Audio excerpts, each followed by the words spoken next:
Croyances, malheurs et superstitions. Vous voulez terroriser un acteur de théâtre ? Rien de plus simple. Il vous suffit de lui souhaiter bonne chance avant un spectacle, ou bien de venir lui dire le mot corde en portant des vêtements verts, puis de repartir en sifflotant. Vous voulez savoir pourquoi ? Je vous dis tout de suite.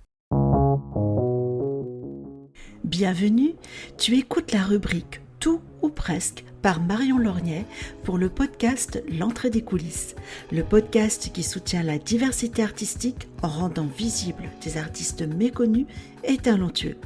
Dans cette rubrique, Marion nourrit ta curiosité en te révélant tout ou presque sur une thématique culturelle. De quoi patienter avant l'épisode long format, une interview intimiste d'un ou d'une artiste. Il ne faut jamais souhaiter bonne chance à un comédien qui s'apprête à monter sur scène. La formule porterait malheur. Dites-lui plutôt « merde ». Et ne vous attendez surtout pas à des remerciements. Eux aussi attirent le mauvais sort. Ces traditions remontent au XIXe siècle, lorsque les spectateurs se rendaient au théâtre en voiture à cheval. Si le crottin s'accumulait près de l'entrée, c'était signe que les spectateurs étaient nombreux. Se souhaiter beaucoup de merde, c'est donc se souhaiter le succès.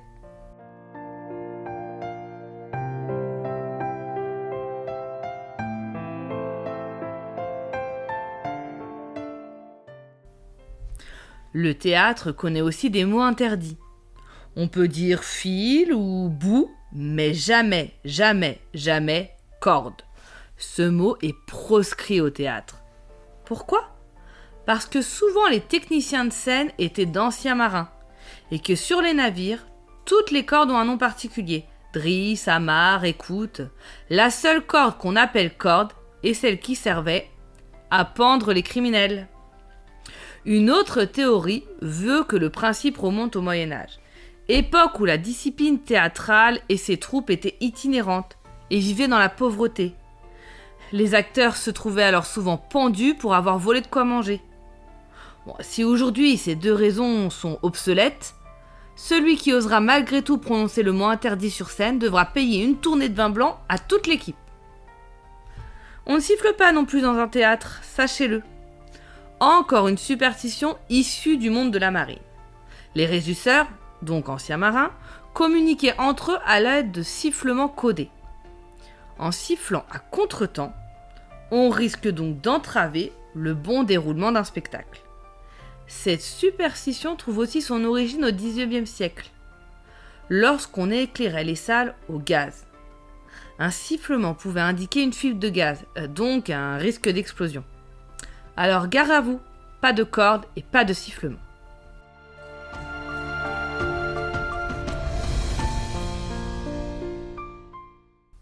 Mais les couleurs aussi ont de l'importance. Dans la tradition théâtrale française, le vert est une couleur maléfique. Les explications de cette superstition sont souvent hasardeuses et parfois démenties par les recherches documentaires actuelles. Toutefois, cette croyance reste bien ancrée. Elle aurait pour origine les dispositifs d'éclairage de scène. En effet, au XVIIIe et XIXe siècle, les théâtres ont abandonné les bougies comme éclairage, au profit de lampes brûlant de l'oxyde de calcium. Or, cette lumière ne met pas du tout en valeur le vert, et on ne voyait pas les acteurs sur scène s'ils portaient cette couleur. Une autre explication invoque la couleur du vert de gris des costumes de scène. Au XVIIe et XVIIIe siècle, aucune technique ne permet encore de fabriquer une teinte verte qui tient bien sur les costumes. À la place, on peint les textiles en vert, en utilisant un mélange d'oxyde de cuivre, de cyanure toxique, de vinaigre et même d'urine. Des composants qui peuvent être toxiques entre eux et auxquels on attribue de nombreux décès d'artistes. Toutes ces raisons font qu'aujourd'hui le vert, ça porte malheur sur scène.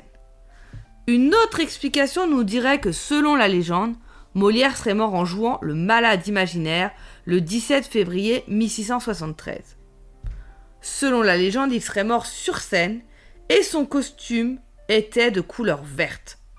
Bon, cette affirmation est doublement fausse. Primo, le dramaturge portait du rouge. Secondo, il est mort qu'après la représentation, emporté par la tuberculose. vêtu d'une robe de chambre de couleur rouge et grise. Bon, si la couleur verte est réputée maléfique en France, au Royaume-Uni, c'est une autre couleur qui porte malheur. C'est le bleu, qui paraît trop noir à la lumière des bougies. En Italie, c'est le violet. Et en Espagne, c'est le jaune. Dans le dernier cas, l'explication vient de la tauromachie. En effet, la cape du torero était lit de vin à l'extérieur et jaune à l'intérieur.